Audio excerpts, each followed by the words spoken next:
Bonjour et bienvenue dans cette émission du 1er juin 2023, nouveau mois, même mouise diraient nos amis anglais, et la France est encore complètement agitée par le psychodrame autour de la publication des résultats de l'IHU Méditerranée Infection dans le traitement de plus de 30 000 patients du Covid.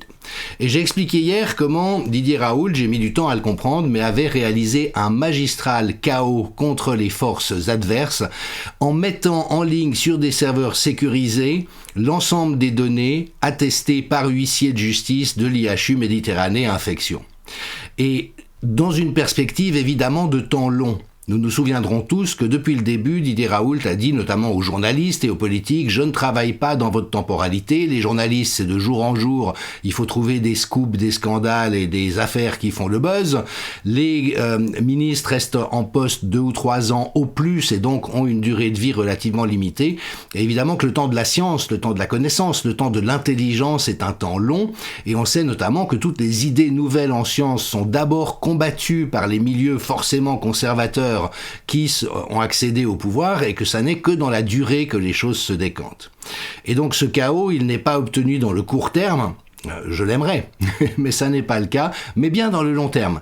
C'est-à-dire que dans la durée, il ne pourra qu'apparaître que les politiques sanitaires imposées de manière centralisée depuis Bill Gates, l'OMS et Anthony Fauci, qui se sont répercutées dans les différents pays par la tête de pont de McKinsey, dont il faut rappeler que ce cabinet de conseil, lui aussi multirécidiviste dans des opérations criminelles, a conseillé une 60aine de pays occidentaux en dictant la feuille de route de la gestion de l'épidémie. Et donc il apparaîtra de manière indiscutable dans la durée que toute cette stratégie était non seulement frauduleuse, mais était aussi homicide, puisque le résultat, c'est qu'il y a eu à l'échelle mondiale des millions de vies perdues que l'on aurait pu protéger et sauver par des interventions thérapeutiques efficaces. Alors on observe effectivement un déchaînement unanime de la presse, mais c'est très pédagogique, ça permet vraiment de comprendre pour ceux qui auraient encore des doutes quant à la véritable mission de la presse, qu'il s'agit d'organes de propagande unifiés. Donc vous voyez, même Marianne s'y met. Comment a-t-il pu jouir de l'impunité ? Il fait face à des menaces pénales. Le Monde, qui est arrosé de financement par Bill Gates, multiplie les articles sur l'empoisonnant héritage, la déviance scientifique, les graves manquements. Et puis le Point, qui alors est devenu vraiment un canard atlantiste épouvantable, voyez, lui dit « Ah ben il a eu raison au début de la pandémie pour les tests PCR, mais il a eu faux sur tout le reste. » Donc Raoult est face au spectre de poursuites pénales, donc là on est dans la maison hantée ou dans le train fantôme. Et puis ce qui est vraiment intéressant, c'est quand on se penche sur le profil des journalistes. Alors c'est pas un délit de sale gueule, on a tous la tête qu'on a et on fait avec, mais quand quelqu'un se présente, il y a quand même une sémiologie des images, de cette manière sur son compte Twitter, on peut quand même comprendre qu'on a affaire à quelqu'un qui est habité par des dessins qui ne sont pas tout à fait ceux de la transparence et d'une élémentaire honnêteté intellectuelle. Toute la mise en scène de cette image le suggère. Et donc Amélie Ismaili, qui a récemment révélé la gravité et qui a enquêté sur le scandale Marianne, sur lequel je reviendrai prochainement, donc où l'État finance des officines de propagande, soi-disant pour des causes vertueuses, mais en fait pour combattre les opposants au régime Macron. On est actuellement à ce niveau-là en France. Eh bien, Amélie Ismaili, elle, a bien sûr montré que c'est un procédé actuellement en cours, typique de ce qu'on appelle name and shame, c'est-à-dire qu'on désigne comme objet de honte à l'opinion publique quelqu'un, un groupe isolé, c'est important de le rappeler, c'est une petite minorité mais qui est agissante par les canaux médiatiques, sectaire mais organisée, c'est effectivement une idéologie sectaire, se déploie selon une stratégie multicanale, BFM, Marianne, France TV, pour multiplier les sources par lesquelles ils vont être blanchis. Plutôt, ils espèrent que l'opinion publique sera dupe du procédé de blanchiment intellectuel et scientifique et politique et judiciaire. Alors, on nous sort des experts de plateau tout à fait improbables. J'ai déjà souligné comment des personnes comme Mathieu Molimar sont des nains de jardin en comparaison d'un scientifique de la stature de Didier Raoult. Alors, un nain de jardin peut dire quelque chose de sensé, un géant peut dire quelque chose de faux, mais en l'occurrence, vous voyez, c'est vraiment quelqu'un qui n'a aucun degré d'expertise, qui vient contester celui qui a l'expertise la plus probante en France, en Europe et probablement dans le monde. Mais c'est très intéressant de voir le casting, parce qu'au fond, toutes ces opérations de com des médias, de propagande, sont castées comme on caste les télécrochets, et là, on nous sort un type... J'ai rien contre lui, mais franchement, lui, c'est clownesque.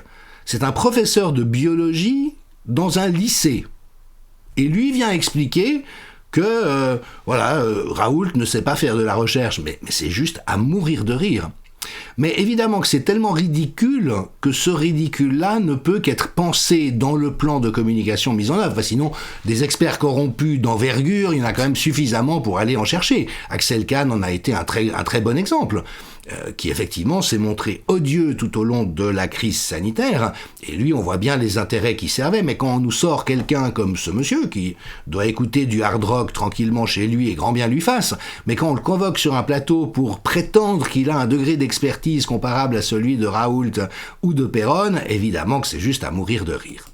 Ce qui est moins à mourir de rire, c'est le sénateur socialiste de Paris, Bernard Jomier, qui lui nourrit une haine féroce.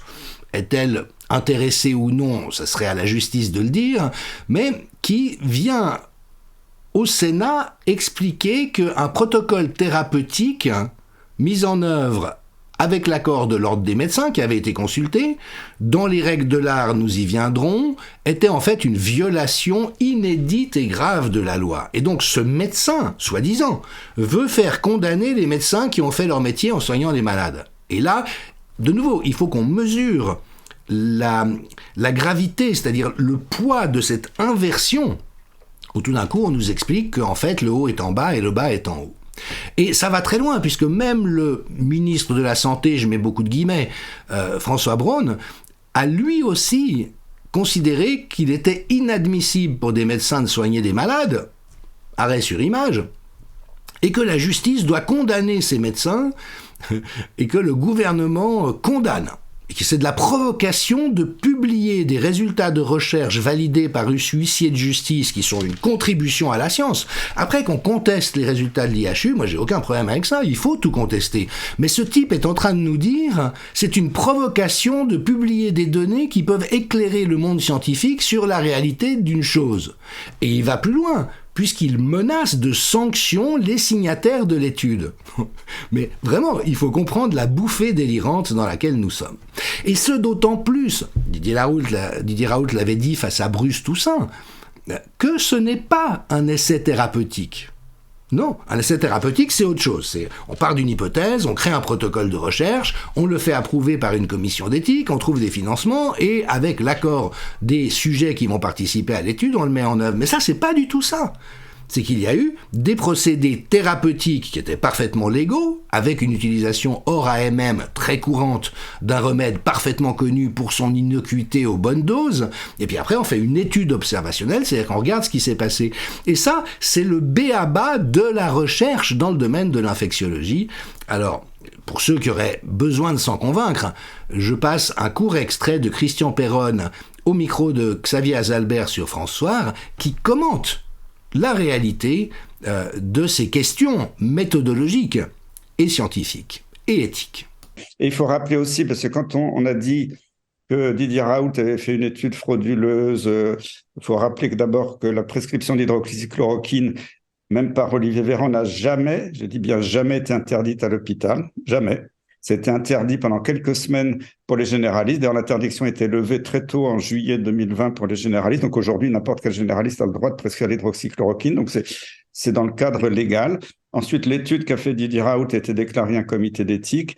Elle s'est faite dans les normes, selon les anciennes directives de l'OMS que tout le monde a oublié, parce que l'OMS a dit il y a longtemps, en situation d'urgence, c'est pas le moment de faire des études de recherche à long terme, comme quand on nous a dit qu'il faut faire des grandes études randomisées sur des milliers de patients qui vont durer des mois pour montrer quelque chose. Non, il a suivi le bon sens et ce que l'OMS recommandait d'agir rapidement, de traiter, d'évaluer. Donc, il l'a fait parfaitement.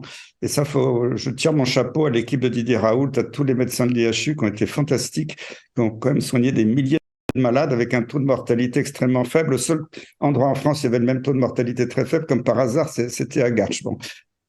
Donc il n'y a jamais eu d'interdiction de prescrire.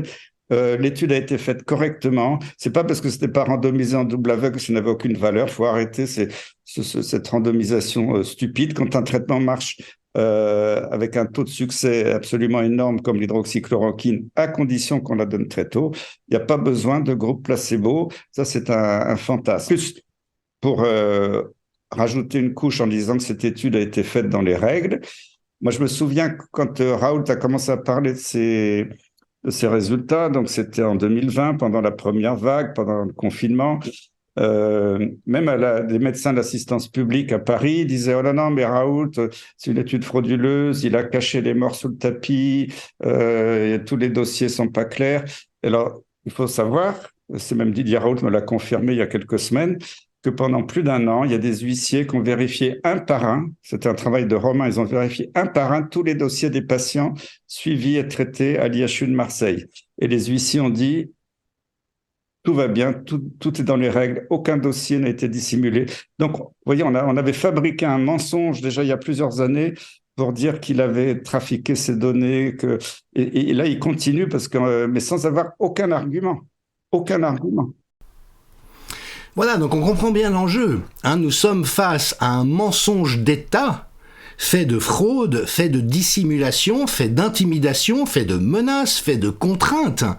Et donc un État qui, pour couvrir le fait que ces politiques absolument contraires à toutes les règles en santé publique ont causé des milliers de décès, des dizaines de milliers de décès évitables, et ça a un mot en français, se permettent tous les procédés crapuleux, c'est là où je parle de malfrats, n'en déplaise à Bruce Toussaint, ce sont des procédés de malfrats, et le gouvernement français, au vu et au su de tous, met en œuvre ces procédés de malfrats en prenant dans l'aventure les médias, mais qui sont évidemment arrosés à la louche par Emmanuel Macron. S'il n'y avait pas les perfusions à partir des impôts du peuple français pour maintenir ces médias, eh bien il mettrait la clé sous la porte. Et donc voilà la réalité de ce à quoi nous faisons face. Et comme le relève Fred Stalder, qui est vraiment un observateur averti, le scandale, ce n'est pas que l'IHU publie ses données. Le scandale, c'est que les autres instituts ne publient pas les leurs. Le public a le droit de savoir ce qui s'est passé dans les hôpitaux pendant la crise. Et on comprend bien l'enjeu. On a annoncé 180 000 décès du Covid en France, c'est un chiffre qui est faux, parce qu'on a mis dans cette catégorie tous les morts, toutes causes qui pouvaient éventuellement être porteurs, symptomatiques ou non, du SARS-CoV-2. Donc de toute manière, ce chiffre est une foutaise. On est probablement à hauteur plutôt de 80 000 depuis le début de la crise, mais même si on prend 80 000 et non 180 000 fois 70%, qui est le taux de succès, donc d'échec de la mortalité des patients ayant reçu un traitement précoce. Ça fait quand même un grand nombre de gens dont le gouvernement, si cette hypothèse est juste et si les résultats de Marseille le sont, à ce stade il y a quand même peu lieu d'en douter, qui ont été tués par les politiques gouvernementales. Je l'ai exprimé dès le mois d'avril 2020. À l'époque, j'avais dit, parce que le professeur Ioannidis, épidémiologiste le plus cité au monde, avait déjà révélé que le SARS-CoV-2 n'était pas plus grave qu'une grippe normale, ça a été abondamment confirmé depuis, et j'avais dit, la mortalité que nous voyons est une mortalité politique. Elle résulte du fait de ne pas avoir soigné les gens précocement, et après de les intuber systématiquement quand ils arrivent à l'hôpital, ce qui a créé un massacre. Et on s'est aperçu quelques semaines plus tard, après, là encore, que des milliers de personnes soient mortes de cette intervention médicale beaucoup trop brutale, que si on les mettait sous oxygénation à haut débit, eh bien, le pronostic vital était amélioré de manière très très significative. Donc voilà, c'est ça l'enjeu.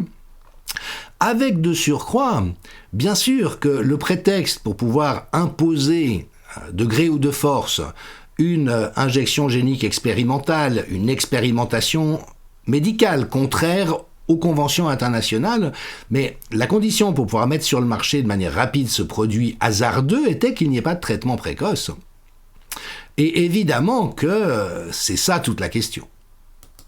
Alors, sur le plateau de Cyril Hanouna, Didier Raoult a lâché une bombe en disant « Attendez, il y a un seul essai illégal en réalité, c'est la campagne d'injection génique expérimentale. C'est un essai thérapeutique illégal qui ne répond à aucune des normes de la déclaration d'Helsinki. » Alors, c'est un tout petit peu complexe, et évidemment que les journalistes n'iront pas se renseigner en lisant la déclaration d'Helsinki, ou ils iront demander à des experts comme Antoine Flahault qui dira « Mais non, pas du tout, c'est parfaitement conforme. » Mais si vous allez voir ce texte qui figure en ligne, de référence de l'Association médicale mondiale, vous verrez qu'effectivement, ce qui a été infligé comme stratégie soi-disant immunogène est parfaitement contraire aux droits de la santé. Et donc, vous voyez que le bilan, au final, est extrêmement lourd. De surcroît venant de gens qui non seulement ont des manières de malfrats, mais sont également sous le coup d'un ensemble d'accusations. François Braun, qui menace les professeurs de Marseille, est lui-même poursuivi par le parquet financier et une association anticorruption pour des malversations. Olivier Véran n'a cessé de mentir sur tous les plateaux de France et de Navarre. Même Pfizer ne préconisait pas l'injection des femmes enceintes pendant la grossesse, mais lui l'a fait en n'ayant aucun scrupule et aucune inhibition à son totalitarisme sanitaire. Et puis il faut rappeler quand même qu'au sein du gouvernement français, le nombre de mises en examen est sans précédent, y compris le ministre de la Justice. Donc, c'est-à-dire quand effectivement on met toutes les pièces du puzzle ensemble. Vous voyez, ce fameux livre que j'ai souvent cité de Peter Gotche, qui est une sommité mondiale dans le domaine remèdes mortels et crime organisé, n'est pas une fiction, c'est ce que nous voyons se dérouler sous nos yeux. Et je me permets, pour enfoncer le clou, de lire des extraits de la 4e de couverture de ce livre. Et donc, Peter Gotche, qui lève le voile sur les comportements frauduleux de l'industrie pharmaceutique, parle de mépris moralement répugnant pour la vie humaine. Si on doit laisser mourir des millions de personnes, mais que ça permet de faire paniquer la population et de la contraindre à ce que nous lui faisons croire, à ce moment-là, ça en vaut la peine. Et bien sûr qu'on a de nombreux précédents. Je rappelle au passage que ce livre a été primé par l'Association médicale britannique, donc c'est pas du spéculatif ou de ce que les fâcheux appellent du complotisme. Et Peter Gotche, vous voyez, tout récemment, au mois d'avril, a rappelé ce qu'est la FDA, donc la grande agence de santé américaine qui donne des autorisations aux médicaments, l'équivalent de la NSM en France ou de l'EMA au niveau européen, une autorité de santé corrompue, approuvant des tas de médicaments ruineux pour la vie des gens, sans données crédibles sur l'efficacité et leur innocuité, très réticente à retirer du marché des médicaments nocifs et financée par les vendeurs de médicaments. Donc c'est à cette mafia que nous avons affaire, et c'est cette mafia qui essaye maintenant d'assassiner, quant à sa réputation, le professeur Raoult. Alors, je vous passe un autre extrait d'une émission de télé-réalité sur l'investissement où Marc Simoncini, qui est donc le créateur de Mythique, a témoigné d'une expérience qu'il a eue il y a longtemps avec le PDG du plus grand laboratoire français, donc bon, on voit duquel il s'agit, et voilà, je vous laisse en prendre connaissance parce que c'est à toute petite échelle ce que nous voyons actuellement de manière massive, avec une certaine logique qui la fonde, dans laquelle il est difficile de trouver une certaine humanité. Ah, moi, vous me mettez dans une situation vraiment compliquée. Bon, je suis obligé de vous raconter une histoire. Il y a 20 ans, on est venu me voir pour savoir si en donnant des vitamines et des compléments alimentaires aux enfants dans les écoles, on arrivait à réduire le cancer 20 ans plus tard, parce qu'on se demandait si les vitamines permettaient d'avoir moins de cancer. On a monté une étude qui s'appelait Suivimax, qui a duré 8 ans. Pendant 8 ans, on a donné des capsules à des gamins, moitié qui en prenaient, moitié qui prenaient un placebo, pour voir s'il y avait un groupe qui était plus malade que les autres. Il a fallu beaucoup d'argent pour ça. Et on est allé voir les laboratoires pharmaceutiques en leur disant, voilà, on a besoin d'argent pour développer cette étude. Ça, c'était sur 12 ou 13 ans, l'étude. Et je me rappelle être allé voir le plus grand patron du plus grand laboratoire français en lui demandant 150 000 francs à l'époque pour financer cette étude. Il m'avait reçu dans son bureau avec des chaussettes en soie rose, je me rappellerai toujours. Et il m'avait dit, mais pourquoi voulez-vous que j'évite le cancer des enfants, puisque mon métier c'est de vendre des médicaments une fois qu'ils l'ont. Et je m'en suis jamais vraiment remis de cette phrase, parce que j'imagine qu'il y a des tas de gamins qui finalement ont eu des cancers parce qu'on leur a pas donné de vitamines.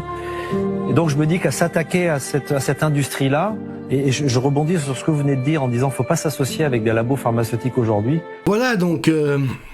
Que dire d'autre? Et ça, de nouveau, c'est un épiphénomène. Et ce que nous voyons aujourd'hui, c'est pourquoi voulez-vous que nous sauvions des millions de personnes quand, grâce à leur mort, nous pouvons nous assurer de la mise sur le marché d'une expérimentation médicale qui va nous rapporter des dizaines et des dizaines de milliards de dollars, tout en créant un précédent pour la soumission de la population. C'est ça la réalité face à laquelle nous sommes, et si les journalistes faisaient leur métier, la population en serait déjà informée. Alors relevons encore, parce que quand même il faut aussi mesurer que la France n'est plus une démocratie parlementaire, n'est plus un état de droit, et donc le gouvernement a trouvé les moyens d'empêcher les députés de voter un texte présenté. Et Yvan Rioufol, qui est un des rares braves dans l'univers journalistique, et je salue ceux qui sont dans cette situation, le système n'est plus que l'instrument docile, au fond, d'une autocratie tyrannique, et bien sûr que ça ne peut pas bien finir.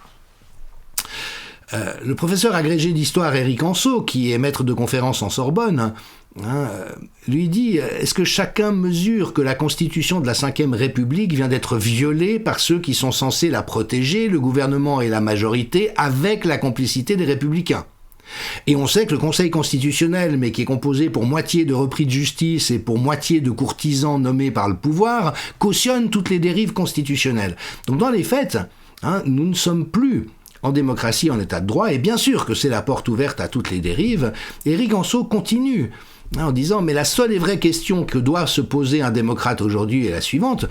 A-t-on vu dans l'histoire d'une démocratie libérale et parlementaire, ici ou ailleurs, une minorité présidentielle se comporter comme une majorité absolue ? La réponse est évidemment non. Et donc, quel recours avons-nous pour faire face à quelque chose comme ça ? C'est évidemment là où nous sommes dans une phase de grande incertitude, dès lors que les systèmes sociaux et politiques et juridiques ne fonctionnent plus, que reste-t-il sinon la rue ? Mais évidemment que c'est aussi une entreprise hasardeuse. Rappelons encore pour terminer qu'il y a toujours ces statistiques médicales des hôpitaux et de mortalité extrêmement inquiétantes. Donc Amel Debay vient de publier, grâce au travail de Viviane Coindet, des statistiques suisses sur les hospitalisations de jeunes en 2021, et on voit un ensemble d'anomalies. Et là encore, la presse n'enquête pas, ne se pose pas la question, mais il se passe un ensemble de choses inhabituelles, bien plus graves que ce que nous avons connu pendant l'épidémie de Covid, mais qui n'intéresse personne. Et puis Étienne Chouard, qu'il vaut bien sûr la peine de suivre, qui lui dit « Nous sommes tous dans une prison politique et tout le monde s'en fout ». C'est exactement la situation à laquelle nous sommes, ça n'est pas très rassurant. Donc terminons avec une touche d'humour. Martine demande une enquête criminelle pour tous ces psychopathes. Nous sommes captifs de réseaux mafieux qui ont mis dans les positions de pouvoir comme instrument de leurs intérêts des profils sociopathes. Ça, c'est une réalité psychopathologique absolument incontournable, mais face à laquelle nous ne sommes pas outillés, nous qui ne sommes pas dans ce registre de fonctionnement. Et puis enfin, faisons une œuvre de salubrité publique. Il faut que nous réagissions à ces campagnes scandaleuses des médias. En réagissant, allons sur les réseaux sociaux, bardons-les de commentaires, envoyons des millions d'emails à ces rédactions en disant « Mais arrêtez de nous prendre pour des cons, arrêtez de participer à ce crime d'État contre la démocratie et les populations, et puis surtout en arrêtant de les écouter. » Franchement, c'est d'une telle toxicité. Fréquentez les bons journalistes, fréquentez les bons médias, mais de grâce, retirez-vous de la transe et de l'hypnose collective générés par les malfrats journalistes qui sont au service des malfrats politiques avec le concours des malfrats scientifiques. À demain.